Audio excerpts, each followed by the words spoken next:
5월 1일 금요일 하나님께서 저희에게 주시는 말씀은 신명기 12장 1절부터 7절까지의 말씀입니다. 우리 같이 한 목소리로 읽겠습니다. 내 조상의 하나님 여호와께서 내게 주셔서 차지하게 하신 땅에서 너희가 평생에 지켜 행할 규례와 법도는 이러하니라. 너희가 쫓아낼 민족들이 그들의 신들을 섬기는 곳은 높은 산이든지 작은 산이든지 푸른 나무 아래든지를 막론하고 그 모든 것을 너희가 마땅히 파멸하며 그 제단을 헐며 주상을 깨뜨리며 아세라상을 불사르고 또 그 조각한 신상들을 찍어 그 이름을 그곳에서 멸하라. 너희 하나님 여호와께는 너희가 그처럼 행하지 말고 오직 너희의 하나님 여호와께서 자기의 이름을 두시려고 너희 모든 지파 중에서 택하신 곳인 그 계실 곳으로 찾아 나아가서 너희의 번제와 너희의 제물과 너희의 십일조와 너희 손의 거제와 너희의 서원제와 낙헌 예물과 너희 소와 양의 처음 난 것들을 너희는 그리로 가져다가 드리고 거기 곧 너희의 하나님 여호와 앞에서 먹고 너희의 하나님 여호와께서 너희의 손으로 수고한 일에 복 주심으로 말미암아 너희와 너희의 가족이 즐거워할지니라. 아멘. 모세는 가나안 땅에 들어가게 될 이스라엘 백성들에게 하나님의 명령과 규례와 법도를 지켜 행할 것을 여러 번 반복해서 강조하였습니다. 오늘 살펴볼 12장부터는 모세가 그렇게 강조한 하나님의 명령과 규례와 법도가 무엇인지 구체적으로 설명해 주고 있습니다. 12장부터 26장까지 그 내용이 쭉 주어지는데요. 10계명을 중심으로 한 이스라엘 백성들이 지켜야만 하는 하나님의 율법, 세무 내용들이 구체적으로 언급이 되고 있습니다. 이 부분을 한마디로 신명기 핵심 법전이다 이렇게 말할 수가 있는데 아주 자세하고 구체적으로 지켜야 할 내용들이 언급이 되고 있습니다. 하나하나 이제 살펴보면 좋겠는데요. 1절 말씀을 먼저 보시면 1절 말씀에 그 시작이 이렇게 되고 있습니다. 너의 조상의 하나님 여호와께서 너희에게 주셔서 차지하게 하신 땅에서 너희가 평생에 지켜 행할 규례와 법도는 이러하니라. 너희 조상의 하나님 여호와께서 너에게 주셔서 차지하게 하신 땅, 가나안 땅을 이야기하는 거죠. 그 가나안 땅에서 너희가 평생 지켜야 할 규례와 법도, 그냥 들어가자마자 뭐 조금 지키다 마는 그런 법도가 아니라요. 평생 지켜야 할 규례와 법도는 이렇다. 이렇게 이야기하면서 이제 쭉 그 내용을 언급해 나가게 되겠죠. 평생 지켜야 할 규례와 법도, 이스라엘 백성이 가나안 땅에 지켜 나가야 할 내용이 뭘까? 이제 좀 살펴볼 텐데요. 모세가 이야기하는 하나님께서 이야기하시는 거죠. 하나님께서 모세를 통해 이야기하는 이스라엘 백성들이 가나안에 들어가서 가장 먼저 해야 될 일이 뭔가 우리가 사실 이전에 좀 살펴봤는데 그 내용이 2절 3절에 나옵니다. 2절 3절에 보시면 너희가 쫓아낼 민족들, 이 가나안 족속들을 이야기하는데요. 그 민족들이 그들의 신들을 섬기는 곳, 그러니까 우상을 숭배하는 장소를 이야기하는 거죠. 그 우상을 숭배하는 그 장소들은 높은 산이든지 작은 산이든지 푸른 나무 아래든지를 막론하고 그 모든 곳을 너희가 마땅히 파멸하며, 그러니까 가나안 민족들이 우상을 섬기는 그 장소들은 어디든지 파멸하라 이렇게 지금 명령하고 계십니다. 3절 말씀 계속 보시면은 그 제단을 헐며, 그 우상 숭배하는 그 제단, 제사 지내는 제단을 헐며 주상을 깨뜨리고 아세라상을 불사르고 또 그 조각한 신상들을 찍어 그 이름을 그곳에서 멸하라. 이 우상 숭배하는 장소와 그 우상 숭배하는 제사 드리는 그 거기에 있는 모든 것들을 다 깨뜨리고 불사르고, 그래서 그 신상들을 다 찍어 없애서 아예 그 우상들의 이름이 그곳에서 없어지도록 멸하라고 지금 하나님께서 명령하고 계십니다. 이스라엘 백성들이 가나안 땅에 들어가서 지켜야 할 그 일들, 가장 먼저 해야 할 일은 우상을 타파하는 겁니다. 우상 숭배하는 장소들, 또 거기서 드리는 제단에 있는 모든 것들, 그래서 우상의 이름을 완전히 멸하라고 그렇게 하나님이 명령하고 계신데요. 이어서 또 해야 될 일, 연결해서 말씀을 하고 있는데 4절 말씀을 보시면 너희의 하나님 여호와께는 너희가 그처럼 행하지 말고, 하나님께 어떻게 할 것인지에 대한 내용이 나오는데, 하나님께는 그처럼 행하지 말아라. 이 그처럼 행하지 말라는 말은 가나안 민족들이 우상을 숭배하듯이 하지 말아라 하는 그런 의미입니다. 이 가나안 민족의 신에 대한 관점은 뭐냐면 다신론인데요.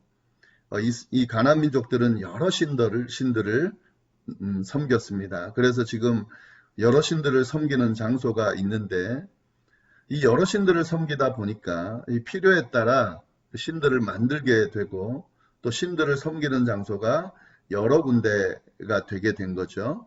그런데 지금 그렇게 섬기지 말아라, 그렇게 하나님 앞에서는 행하지 말라는 말씀을, 그런 명령을 하고 계신 겁니다.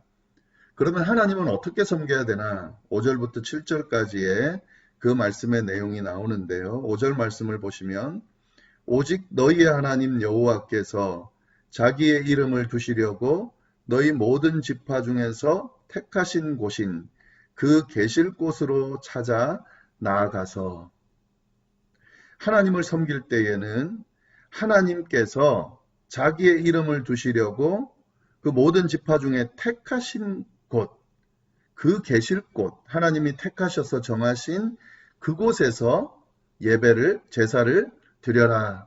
지금 이렇게 가르침을 주고 있습니다.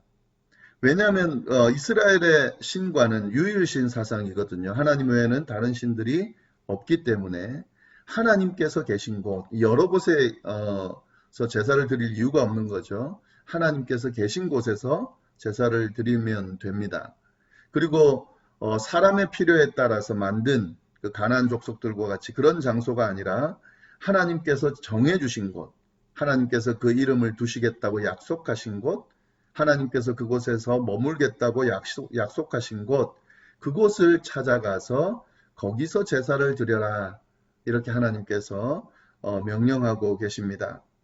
그리고 이어서 그곳에서 어떻게 제사를 드려야 되는지 6절 말씀 보시면 너희의 번제와 너희의 제물과 너희의 11조와 너희 손의 거제와 너희의 서번제와 낙헌 예물과 너희 소와 양의 처음 난 것들을 너희는 그리로 가져다가 드려라. 하나님께서 정해준 방법으로, 하나님께서 정해주신 그런 제물로 드려라 라고 지금 말씀해 주시고 계십니다. 이건 제 제사 방법까지도 하나님께서 정해 주시는데요. 여기서 번제는 단 위에서 태우는 그런 제사를 말하는데, 그때 드릴 제물을 가져가고, 그리고 그 다음에 제물 이렇게 돼 있는 것은 그냥 제물이라고 돼 있지만 희생제사로 드릴 희생제물을 의미합니다. 그리고 11조를 가져가고, 너희 손에 거제, 이렇게 거제라고 되어 있는 것은, 거제는 하나님 앞에 높이 들고 이렇게 드리는 제사를 말하는데, 하나님 앞에 높이 들어 드리는 제물 가져다가 드려라. 소원제, 이건 소원한 것들을 가져다가 드리고, 낙헌 예물은 자원하는 마음으로 드리는 제물을 의미하는데요. 그 제물을 가져가고, 소와 양의 처음 난 것들, 이 처음 난 것들은 하나님의 것이기 때문에 하나님께 나아가 드려라. 그러니까 드릴 제물을 하나님이 정해주시고, 또 제사 드리는 방법을 알려주셔서 하나님께서 정해주신 제물을 정해주신 방법으로 드려야 된다. 하나님께서 정하신 그곳에서 드려야 된다. 이렇게 지금 가르쳐 주고 계신 겁니다. 정리해 보면 이스라엘 백성들이 가나안에 들어가서 가장 먼저 해야 할 일은 거기에 있는 가나안 민족들이 섬기는 신들을 예배하는 장소, 제사 지내는 장소를 다 파멸하고 거기에서 제사 지내는 것들, 그리고 거기에 세워진 우상들 그 다 파괴하면서 우상들의 이름을 없애는 작업과 연결해서 하나님께 온전한 제사를 올려드리는 예배드리는 방법을 알려주고 계신데, 하나님께 예배드릴 때는 가나안 족속들이 우상을 섬기듯이 하지 말고 하나님께서 정해준, 하나님께서 거기 머물겠다고 약속하신 그 장소에서 하나님을 위해서 제사를 드리는, 하나님께서 주신 방법으로 또 하나님께서 말씀하신 제물을 가지고 드려야 된다 하는 그런 명령과 규례를 지금 가르쳐 주고 계신 겁니다. 그리고 7절 말씀을 보시면 거기 그 제사 드리는 곳, 하나님께서 정해주신 그곳에서 제사 드리는 그곳에서 너희 하나님 여호와 앞에서 먹고, 이 말은 제사 드린 제물을 함께 먹고라는 말인데요. 다 먹는 것은 아니고요. 거기에서 드린 그 희생제에서 드린 제물, 또 서원제로 드린 제물, 그리고 낙헌제로 드린 제물, 이 제물들은 그 제사 드린 사람들이 먹을 수 있습니다. 제사 드린 사람과 그 가족들이 함께 먹을 수 있습니다. 네, 그래서 여호와 앞에서 먹고 너희 하나님 여호와께서 너희의 손으로 수고한 일에 복 주심으로 말미암아 너희와 너희 가족이 즐거워할지니라. 제사 드린 그 앞에서 하나님께 제사 드린 그 제물을 함께 가족들과 함께 나누면서도 즐거워하지만, 그 하나님 앞에 제사를 드림으로 말미암아 하나님께서 주시는 그 복, 그러니까 너희의 손으로 수고한 일의 복 주심이라는 말은 이 손이 닿는 곳, 일하면서 또 여러 가지로 행하는 모든 일들에 하나님께서 복을 주시는 것에 대해서 하나님 앞에 감사의 제사를 올려드리면서 온 가족이 즐거워하라고 하나님께서 말씀하십니다. 오늘 말씀은 아까도 말씀드렸지만 이 가나안 땅에 들어가서 지켜야 할 명령과 규례, 아주 구체적인 내용들이 이제 계속 언급이 되는데, 가장 먼저 해야 할 일, 그 일에 대해서 지금 언급하고 있습니다. 사실 이 내용을 잘 살펴보면은 결국 그 10계명 1계명과 2계명 내용을 지금 자세하게 언급하고 있다는 사실을 알 수가 있습니다.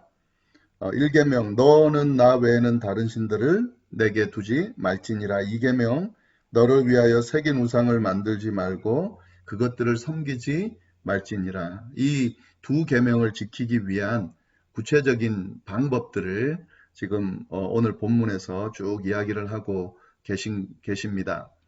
이 뒤의 내용도 마찬가지인데요. 잘 보시면 물론 10계명 외에 지켜야 될 명령과 규례들을 쭉 언급하고 있지만 그 모든 것들은 다 10계명의 범주 안에서 그 계명들을 어떻게 더 구체적이면서 자세하게 지킬 수 있을지에 대한 그런 법들에 대한 설명들이 쭉 나옵니다. 이제부터 그 법들을 계속 살펴나갈 텐데요. 하나하나 살펴볼 때마다 그 법들을 잘 주목해서 보시고 어떤 하나님의 명령과 규례를 지켜나갈 것인지, 우리의 삶 속에 적용시킬 것인지 구체적으로 그렇게 적용하면서 그렇게 함께 살펴봐 나가면 좋겠고요. 저희가 어제 말씀 나눈 것처럼 우리 앞에 복과 저주가 놓여 있는데, 지금 이야기하는 우리가 이제 같이 공부하게 될 이 하나님의 명령과 규례 법들을 우리가 잘 듣고 또 믿고 묵상하면서 이대로 순종해 나가게 되면은 우리 앞에 복이 펼쳐진다는 사실, 그 사실을 우리가 명심하면서 좀 말씀을 잘 함께 묵상하고 그렇게 공부해 나가면 좋겠습니다. 특별히 오늘 말씀 가운데서 우리가 한 가지 예배에 관해서 좀 깨달아야 될 내용이 있는데요. 그 우상 숭배하는 가나안 족속들이 드리는 제사와 하나님께 예배 드리는, 하나님 앞에 드리는 제사의 큰 차이점이 오늘 본문 안에 드러나 있습니다. 이 우상의 제사는 그 목적이 뭐냐면 드리는 사람이 목적입니다. 드리는 사람을 위해서 이 우상의 제사가 드려집니다. 그러니까 사람이 정한 우상, 사람이 신이라고 결정한 그 신에게 드리게 되고요. 그리고 장소도 사람이 정합니다. 그래서 사람이 편한 곳, 또 신성해 보이는 곳, 이런 곳에서 제사를 드리고, 그 제사를 드리는 목적은 사람이 만족하는 것이 목적입니다. 이 제사를 드림으로 인해서 드린 사람이 만족하면 그 제사는 잘 드린 게 되는 거죠. 그러나 하나님께 드리는 제사는 완전히 반대입니다. 하나님께서 드리는 제사는 사람이 목적이 아닙니다. 하나님께서 정하신 곳에서 드려야 되고, 또 하나님께서 정하신 방법으로 드려야 되며, 그 제사를 통해서 누가 기뻐해야 하냐면 하나님이 기뻐하셔야 됩니다. 하나님께서 받으셔야 하고, 그 제사를 드림으로 하나님께서 기뻐하셔야 합니다. 그리고 그 하나님께서 기뻐하시는 것을 통해서 드린 사람이 기쁨을 얻는 것, 그것이 바로 하나님께 드리는 제사입니다. 이런 의미를 본다면 오늘날 드리는 우리의 예배도 마찬가지가 되는데요. 이 예배도 우상에게 드리는 예배와 하나님께 드리는 예배의 차이점이 여기서 나타나는 겁니다. 우상에게 드리는 예배는 진짜 하나님께 드리는 예배가 아닌 예배는 어떤 예배냐면 드리는 사람이 만족하는 예배인 거죠. 드리는 사람이 즐거웠냐 안 즐거웠냐, 의미가 있었냐 아니냐, 만족했냐 아니냐, 그것이 중요합니다. 그러다 보니까 드리는 사람의 편의에 따라서 드리는 사람을 위해서 장소도 정해지고 방법도 바뀌고 막 그렇게 되는 거고요. 온전하게 하나님께 드리는 예배는 그런 예배가 아니죠. 하나님께서 기뻐 받으시는 예배, 하나님께서 받으시는 예배를 드리는 것이 중요합니다. 그래서 하나님께서 정해주신 방법, 정해주신 장소에서 그 하나님이 기뻐하시는 그런 목적으로 예배를 드리는 것, 그것이 하나님이 받으시는 예배죠. 이런 기준으로 오늘날 예배가 제대로 하나님께서 받으시는 예배인지 하나님께 드리는 예배인지 아닌지 판단할 수가 있습니다. 이런 기준으로 판단해 보면 정확하게 그 예배가 어떤 예배인지를 알 수가 있습니다. 이 사실도 좀 잘 염두에 두시면서 우리가 드리는 예배를 한번 잘 점검해 볼 수 있기를 바랍니다. 이 오늘 주신 말씀 잘 생각하면서 오늘 하루도 승리하실 수 있기를 간절히 바랍니다. 기도하겠습니다. 하나님 아버지 감사합니다. 오늘도 귀한 말씀을 통하여 하나님의 음성을 들을 수 있도록 인도하여 주시니 참으로 감사를 드립니다. 이제 오늘부터 하나님께서 명령하신 규례와 법도, 그 지켜야 될 법도가 무엇인지 저희가 이제 구체적으로 자세하게 살펴보게 될 터인데, 하나하나 살펴볼 때마다 단순한 지식으로 끝나는 것이 아니라 우리의 삶을 복되게 만드는 귀한 말씀으로 우리가 받고 그 말씀 듣고 순종하는 그런 모습이 생길 수 있도록, 그래서 주님 주시는 그 복을 누리는 복된 길로 걸어갈 수 있게 되도록 인도하여 주옵소서. 특별히 하나님 그 무엇보다도 우상을 타파하고 온전히 하나님께 예배드리는 그런 하나님 중심의 그런 삶을 살아야 함을 오늘 말씀을 통해 배웠는데, 하나님 아버지 그 말씀대로 하나님 중심의 삶을 살 수 있도록, 그 어떤 우상도 우리의 삶에 틈타지 않을 수 있도록 주여 인도하여 주옵소서. 오직 하나님께 온전한 예배를 드리는 그런 예배의 삶을 살 수 있도록 주여 인도하여 주시고, 주님께 드리는 그 예배를 통하여 하나님 주시는 큰 복과 기쁨을 누리며 그렇게 살아가는 저희가 될 수 있도록 인도하여 주옵소서. 오늘 하루 새날을 주셔서 감사합니다. 하나님과 동행하면서 기쁘고 즐거운 온 가족이 기쁘고 즐거운 하루를 보낼 수 있도록 주여 인도하여 주옵소서. 우리 열방교회 속한 모든 성도님들 어디에 계시든지 늘 승리하는 삶을 살게 되기를 간절히 바라고 이 모든 말씀을 살아계신 예수님의 이름으로 기도드립니다. 아멘.